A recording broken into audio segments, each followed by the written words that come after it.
एगो लड़का एक जनी से बहुत प्यार कैले रहता।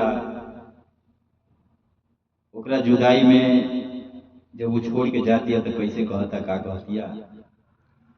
अरे प्यार के दीवाना होई प्यार मांगतानी, प्यार के दीवाना होई प्यार मांगतानी।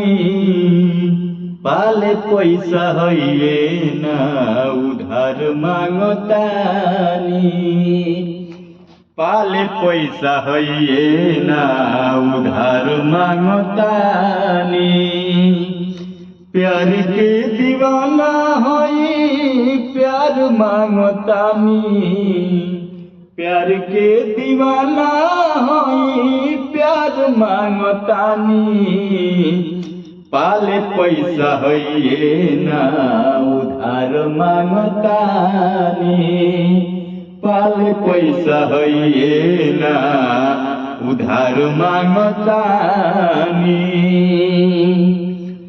तहरा के रखले रहनी दिल के भीतरिया, हर घड़ी करत रहनी तोहरे फिकिरिया। और तोहरा के रखले रहनी दिल के भीतरिया, हर घड़ी करत रहनी तोहरे फिकिरिया। तहरा से दिल के इजहार चाहतानी, और तहरा से दिल के इजहार चाहतानी।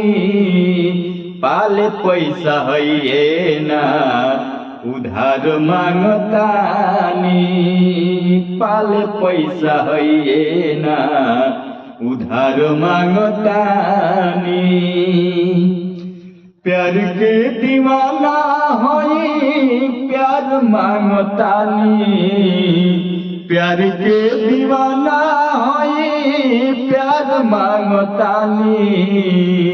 पाले पैसा है ना उधार मांगतानी, पाले पैसा है ना उधार मांगतानी।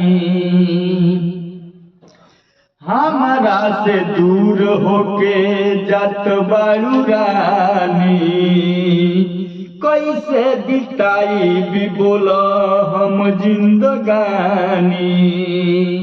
अरे हमारा से दूर होके जात बारू रानी, कैसे बिताई भी बोला हम जिंदगानी। पूनम हो जिंदगिया में बाहर चाहतानी, पूनम हो जिंदगिया में बाहर चाहतानी। पाले पैसा है ना उधार मांगतानी, पाले पैसा है ना उधार मांगतानी। प्यार के दीवाना होई प्यार मांगतानी, प्यार के दीवाना होई प्यार मांगतानी। पाले पैसा है ना उधार मांगतानी, पाले पैसा है ना उधार मांगतानी।